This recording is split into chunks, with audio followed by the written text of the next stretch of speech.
প্রয়াত বিধায়ক সুরজিৎ দত্ত রামনগর বিধানসভা কেন্দ্রের জনপ্রিয় বিধায়ক ছিলেন। তা উনার মৃত্যুর পরেও প্রমাণ করে দিয়েছেন এলাকার মুসলিম অংশের নাগরিকেরা। তিনি সম্পূর্ণ ব্যতিক্রমধর্মী মানুষ ছিলেন।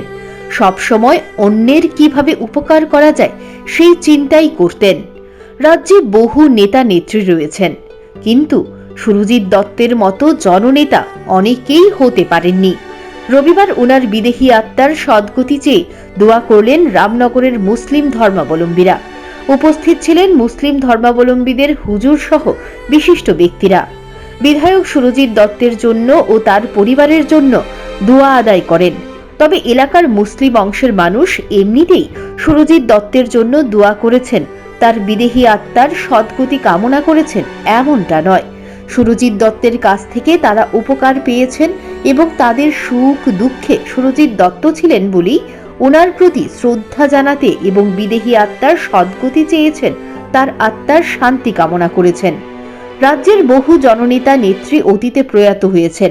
কারোর জন্য এই ধরনের দোয়া বা বিশেষ প্রার্থনা মুসলিম অংশের মানুষ হয়তো করেননি। সুরজিৎ দত্ত এলাকার মানুষের হৃদয়ে নিজেকে স্থান করে নিয়েছেন বলেই উনার প্রতি শ্রদ্ধা জানাতে তার নিজের বাসভবনে এসে আল্লাহর কাছে দোয়া করেছেন। এই ঘটনা রাজ্যে বিরল থেকে বিরলতম।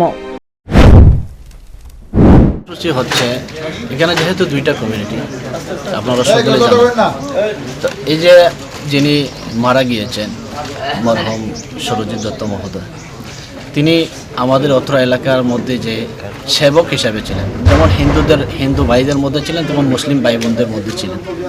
তো আজকে যে তিনি মারা গিয়েছেন, তো তিনার কমিউনিটির পক্ষ থেকে, তিনার পরিবারের পক্ষ থেকে যে ধর্মীয় সংস্কৃতি যেটা সেটা করা হবে, কিন্তু আমরা তো সেই রকম করতে পারবো না।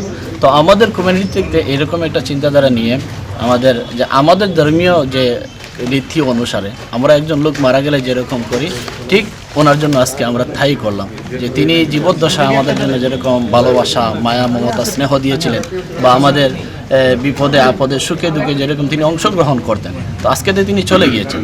তো সেই উদ্দেশ্যে আমরা এখানে জমায়েত হলাম, একত্রিত হলাম। ওনার জন্য আমরা আজকের এই কিছু পড়াশোনা করলাম এবং আল্লাহর কাছে আমরা প্রার্থনা। রাজ্যের মানুষ সুরজিৎ দত্তের মতো বিকল্প জননেতা হয়তো পাবেন না, কিন্তু যারা যে দলেই নেতা নেত্রী হিসেবে কাজ করছেন তাদের সকলের কাজের ধরন একই। তাদের উচিত সুরজিৎ দত্তের মতো নিজেকে প্রকৃত জননেতা হিসেবে সমাজে প্রতিষ্ঠা করা। Bureau report, news prime Tripura.